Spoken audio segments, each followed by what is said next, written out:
The council chamber fell silent as the footage played. A human soldier, helmet cracked, face bloodied, laughed while detonating a nuke beneath his own feet, taking out 20,000 enemy troops and a council-sanctioned invasion rig in one blast. Was that authorized? One alien delegate whispered. No, said a voice behind them. That was a welcome mat. Captain Ardenvoss stepped into the chamber without a translator, hands in his coat pockets. You called for Earth's representative, he said, staring at the galaxy's most powerful beings. Well, you got me. And I came with a warning. The chamber shimmered with golden light, refracted from the gas giant below. 57 species had gathered in the orbital core of galactic governance, where decisions weren't made, they were weaponized into policy. The air vibrated with translation tones and murmurs, every delegate cloaked in self-importance and ceremonial arrogance. But beneath the layers of protocol, one shared unease lingered. Chancellor Virex Aluin raised all 4 arms and signaled for silence. The din died instantly. He moved to the central platform, his elongated form swaying with purpose, his voice smooth but commanding. Esteemed members of this council. Today, we confront a species that rose too fast, fought too hard, and understands far too little. Holograms bloomed around him, wars, riots, weapons. Earth, spinning in slow motion, overlaid with red markers. The footage shifted, human soldiers in metallic exosuits charging through chemical fire, drones carving canyons with sonic detonators, orbital platforms vaporizing mountains. No speeches. No mercy. Just raw, unfiltered destruction, archived, time-stamped, verified. Earth's history, Virex said, is a timeline of escalation. Every advancement tied to violence. Every unification forced to catastrophe. This species did not evolve. It clawed its way forward, screaming and burning as it went. A ripple of discomfort moved through the chamber. The Tsuri ambassador lowered his compound eyes. The Sharn emitted a hiss-click hybrid of caution. Even the iron-blooded coral bent forward in their seats. They are clever. Virex continued. They are resilient. But let us not confuse madness with merit. Humanity has reached the stars not because it was ready, but because nothing on their planet could kill them fast enough. A chorus of digital affirmatives echoed from a few supportive factions. Others remained motionless, calculating, waiting. The Kaerlon delegation, seated nearest Virex, pressed for a preemptive containment vote, disable Earth's orbital stations, impose economic control, and revoke their right to autonomous planetary defense. Earth had been granted provisional observer status. Some called it a courtesy, others a colossal oversight. This council was created to prevent threats before they grow teeth. Virex said. Do we wait until Earth decides the stars belong to them? Or do we act while we still hold the blade? The room stirred again.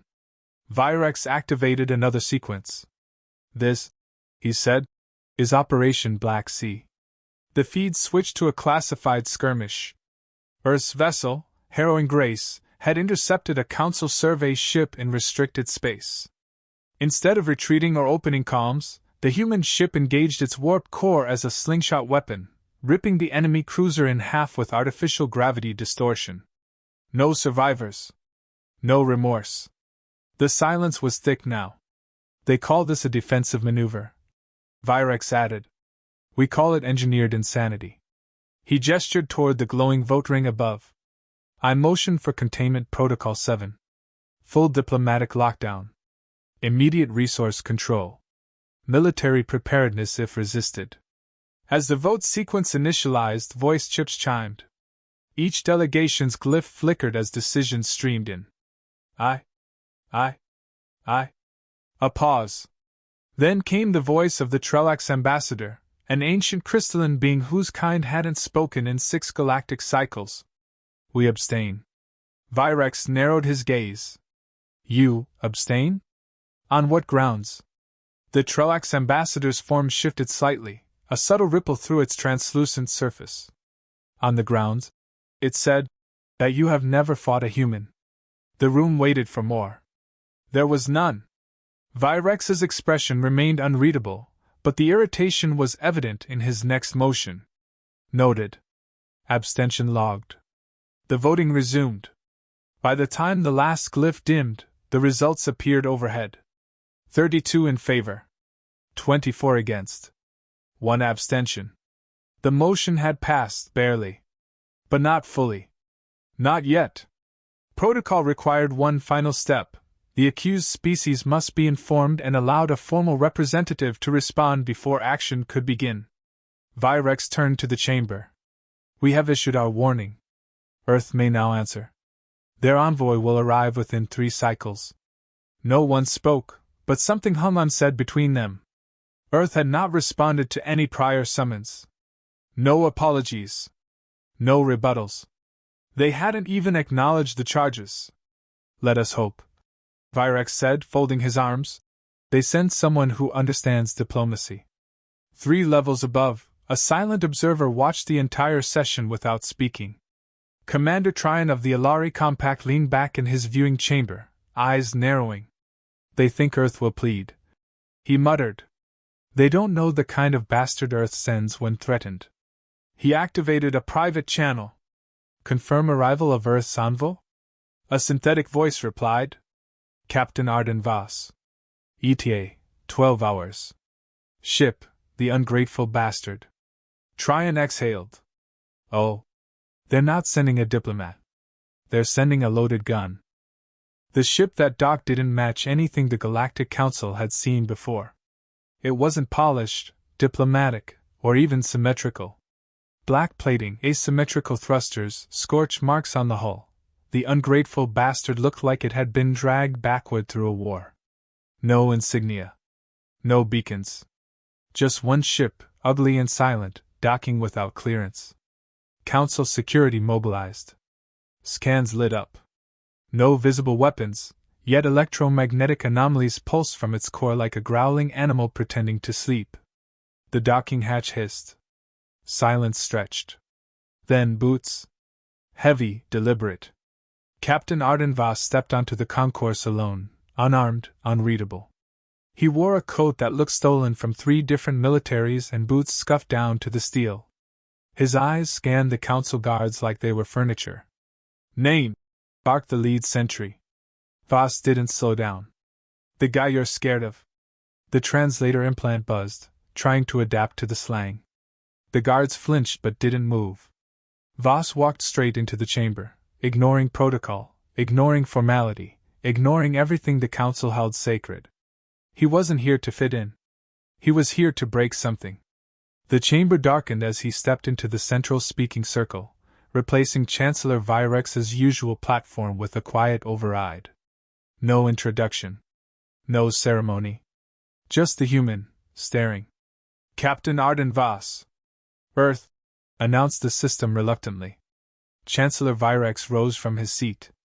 Captain Voss, you are here to address the charges levied against your planet. Do you have a prepared statement? Voss tilted his head, eyes half-lidded. Yeah. Stop watching our planet, stop debating our fate, and stop pretending you know what we are. That's the statement. Several delegates bristled. One clicked a protest. Another hissed something about disrespect. Voss raised a hand without looking at them. I get it, he said. You're used to fear looking polite. Wearing robes. Begging for mercy while offering concessions. That's not Earth. We don't do robes. We don't do mercy. You do war, Virex snapped. An unprovoked aggression. Your history is a manual in escalation. You built an orbital cannon before you had clean oceans. Voss smiled, small and humorless. That's why we're still alive. He stepped forward, slow and measured. You think you're afraid of us now? You haven't even seen what we do when we're scared. A hologram blinked into existence behind him. Unauthorized. It showed a grainy video, a human battlefield. One man, wounded, dragging a broken plasma launcher across a crater. He aimed. Fired. The explosion took out not only the enemy, but the hillside behind them. The entire topography changed. The man didn't even scream. He died smiling. That was Sergeant Quinn. Earth Year 2199. He'd been shot 6 times. Knew he wouldn't make it. Still took out an enemy position with half a gun and 1 lung. Suicide warfare? A delegate scoffed.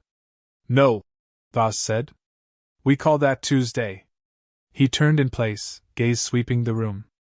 You look at humans and see risk. Chaos. Volatility. You're not wrong.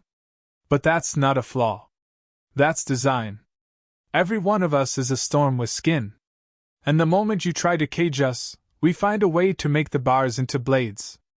A long pause followed. Are you threatening the council? Virex asked. I'm explaining it a favor, Voss said flatly. Because you seem confused. You think you have time. Options. Leverage. You don't. If you vote to contain Earth, if a single warship crosses into Sol's shadow, we won't respond diplomatically. We'll respond permanently. The Ilaria ambassador leaned in. Permanently? How? Voss pulled a metal sphere from his coat and placed it gently on the central platform. It hummed faintly. Then projected a rotating diagram, a weapon. The room froze. This, Voss said, is a 0-point subspace severance charge. It cuts a system out of space-time like a tumor. Total unmaking. Tested once. Off the record. On a moon you now think never existed. You're bluffing, Virex said too quickly. Voss looked at him like a disappointed teacher. Do I look like I bluff? A shiver passed through the assembly. Not from the weapon. From the man. He wasn't angry. He wasn't nervous. He wasn't even trying to impress them. He spoke like someone giving a weather forecast. Cold. Absolute. I'm not here to ask for peace, Voss continued. I'm here to give you one chance. You leave Earth alone. No blockades. No influence campaigns. No whispered coups or treaty traps. You do that, and we'll play nice. And if we don't? Asked a voice from the back. Voss looked directly into the glowing eyes of the Reth Dominion's representative. Then I'll be back, he said. And next time I won't be talking. He stepped away, tapped the sphere. It blinked off. He pocketed it without fanfare. The message had landed. The chamber was stone still. I'll wait for your vote, he said. Try not to take too long. Our patience is smaller than our arsenal. And with that, Captain Arden Voss turned his back on the most powerful assembly in the galaxy, and walked out. No one moved for several seconds after Voss left. The council chamber, usually filled with whispers and protocol, hung in dead air. The kind of silence that settles when something ancient stirs, something wrong. A few delegates looked to Chancellor Virex for reassurance.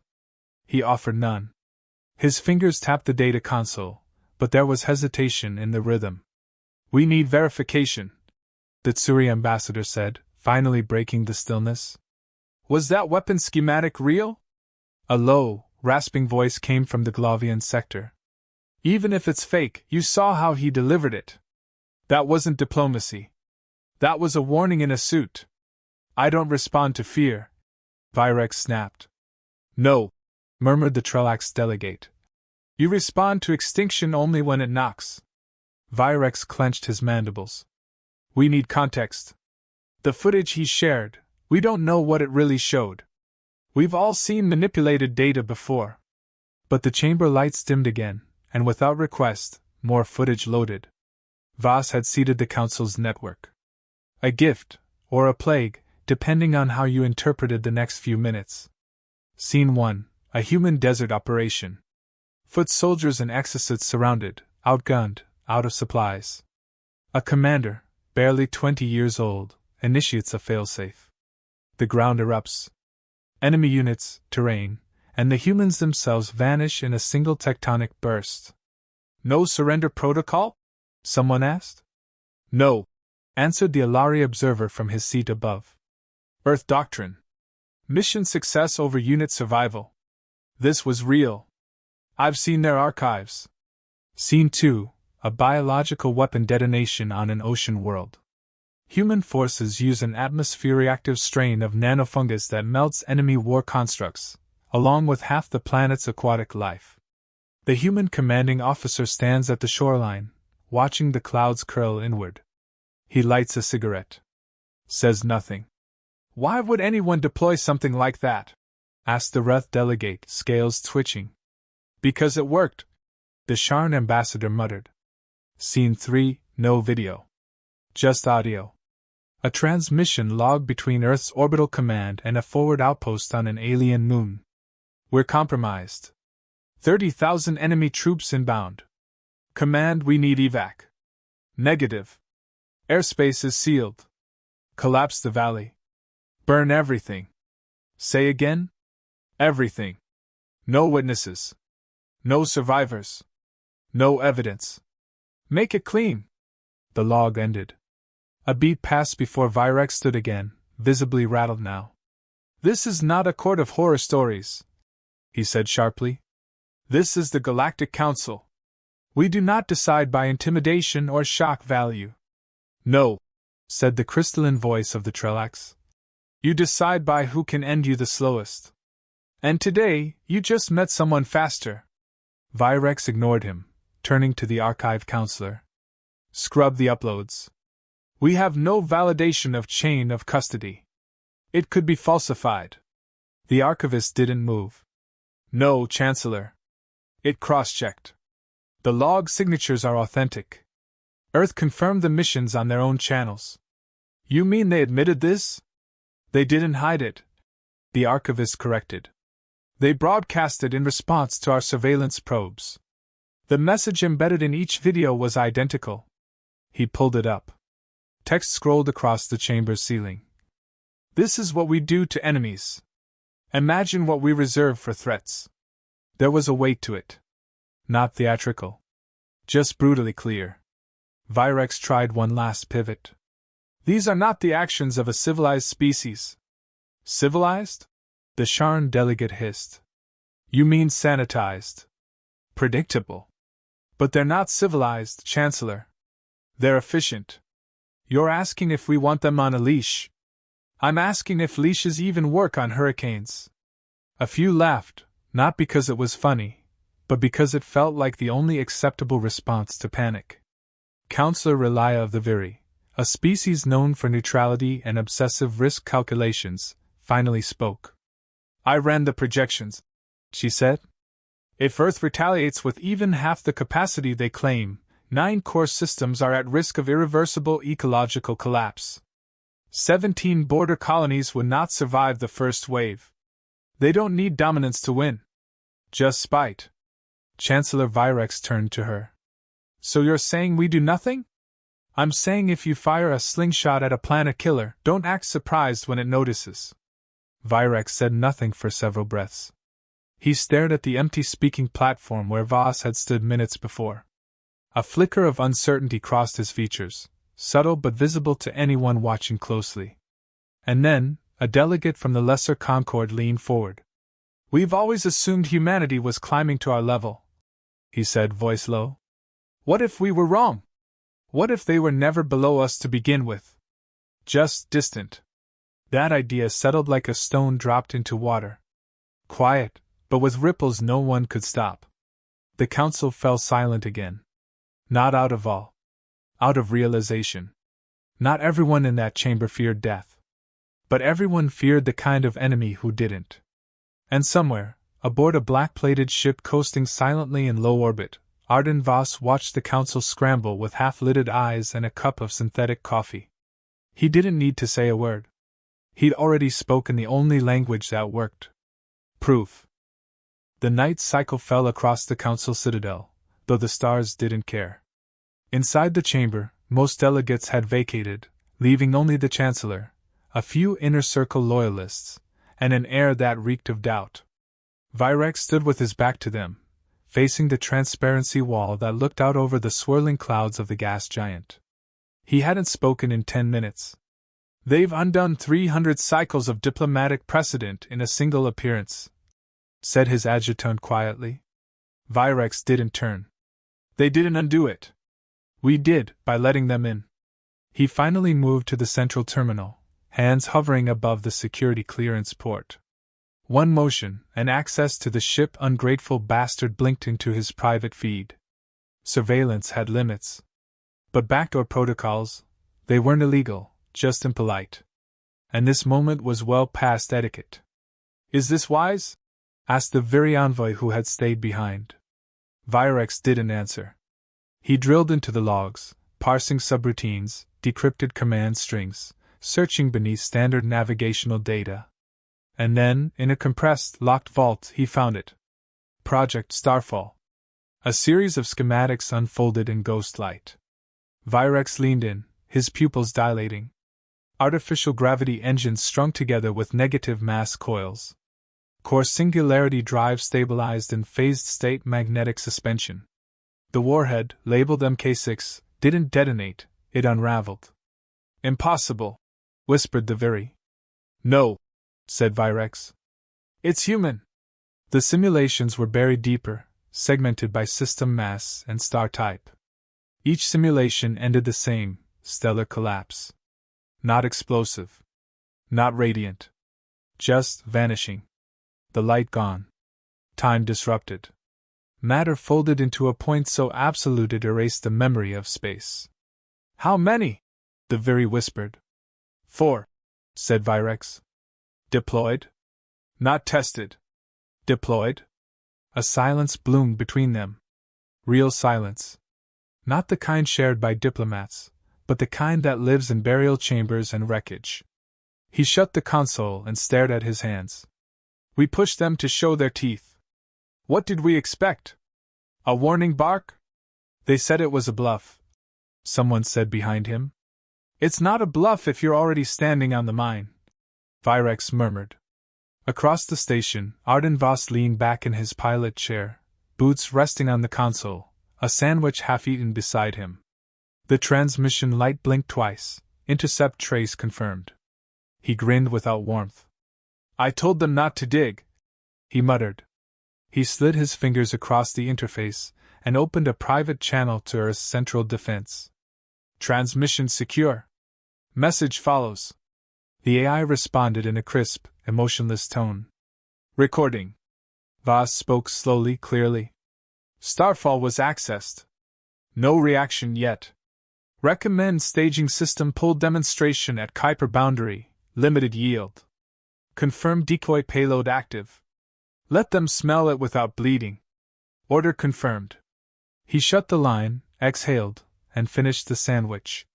In the council chamber, Virex returned to the floor. The chamber filled again, slowly. Word had spread, Arden Voss wasn't just Earth's envoy. He was their fuse. He didn't show up. He didn't need to. Instead, the council screens lit up in tandem. Every delegate's console displayed a single pulse signature. A live stream of an object currently drifting just beyond Earth's heliosphere. Silent. Steady. Rotating. Not a threat. A promise. The feed shifted. Earth's Defense Directorate had submitted formal documentation. Project Starfall. Confirmed. 4 active units. Mobile. Cloaked. Each capable of deconstructing a star into gravitational ash. The Trelax delegates stood without being addressed. Their voice rang cold. They didn't threaten us.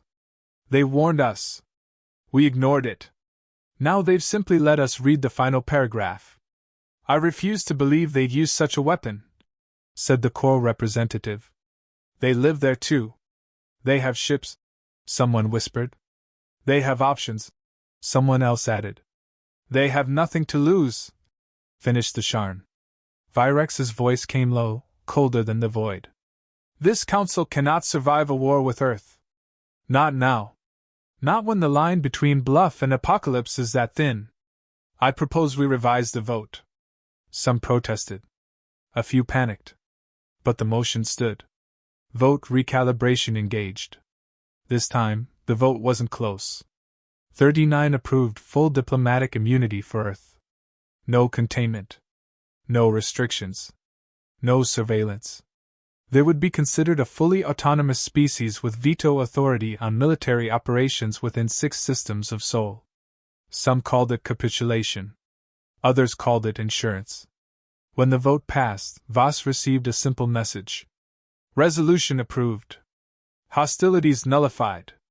Earth sovereignty ratified. He stared at it for a while. Then, he reached into his coat and pulled out a data chip the size of a fingernail. No ceremony. No applause. He slid it into the ship's console and wiped Starfall's visibility protocols from every network it touched. Sleep now, he said. Scarecrow's done its job. The ship turned slowly, silently vanishing into slipstream. Somewhere behind him, the galaxy exhaled. Virex sat alone at the central dais long after the chamber emptied, the glow of discarded vote sigils still fading across the ceiling. His reflection looked back from the polished obsidian table, a man who had just declared surrender without war. The documents had been filed. Earth's status revised. Its threats, now policy. Not even in the Empire's fall had he felt this hollow. This wasn't defeat in the traditional sense. It was a correction. And corrections, in diplomacy, were always admissions of failure. The doors opened behind him. He didn't turn. You shouldn't be here, he said. The voice came from his left. Dry. Familiar. I shouldn't have had to be. Voss stepped into view without ceremony, without announcement. No security detail, no weapons. Just a battered coat and a face that hadn't changed from the first moment he'd walked in, still calm, still amused at the panic he'd caused. Virex looked up, measured him for a beat. You came back to gloat? Voss sat across from him. No expression of triumph. Just that flat, unreadable stare. No. I came to answer one final question. Virex leaned back. What could you possibly have left to explain? Voss didn't blink. Why we're still here. Virex waited. Voss didn't elaborate. Then tell me, Virex said after a long pause. Why didn't you use it? Starfall. If you really had it, if you really meant it, you could have destroyed one of our systems the moment we threatened Earth. You didn't. Why? Voss leaned forward, elbows on the table. Because if we had, you'd never stop running. You'd never listen. You'd retaliate with desperation, not reason. You'd die scared, and we'd lose the chance to talk like this. You didn't want war? We wanted you to understand that we don't need it to win. Voss stood slowly. He reached into his coat again, pulled a small data slip, and placed it between them. No weapons on this one. Just a message. We're not monsters. But we don't get second warnings. Virex picked it up, skeptical. And if I don't deliver this? Voss smirked. Then I'll be back, and I'll bring something worse than Starfall. I'll bring memory. He turned and walked out, leaving the Chancellor holding a message not meant for the Council, but for history. Outside the chamber, messages had already gone out across the galaxy. The revised vote was met with silence from most systems. From others whispered all. The Trelax issued no statement, only a single line sent to every diplomatic channel. The humans blinked last, and somehow still won the standoff. In the outer systems, some withdrew ships from Sol's Edge. Others marked Earth as unapproachable on their star charts, not from fear, but reverence. They'd learned something universal: never threaten a species that considers extinction a fallback plan. Far beyond the Citadel, the ungrateful bastard entered deep slip space. Arden Voss sat back in the command chair, reviewing the final broadcast logs. One stood out, a public message intercepted from a minor council colony, sent to a planetary school network. Earth is to be respected, the message read. Not because of its power. Because of its promise, that a species can be brutal and still choose restraint. And that's the scariest kind of peace. He let the words hang in the ship's cabin. Then muted them. The NAVAI blinked online. Destination? Voss didn't answer immediately. He looked out into the streaking void and finally said, Home. The AI chirped and complied. In Geneva, under Earth's defense dome, a small group of officials received Voss's final transmission. No press. No politics. Just 5 words carved into the secure channel. We told them once. That was all. They didn't ask what else he'd done. They didn't ask what came next. They understood what the galaxy had just learned: sometimes, you don't need to fight. You just need to convince them you already won.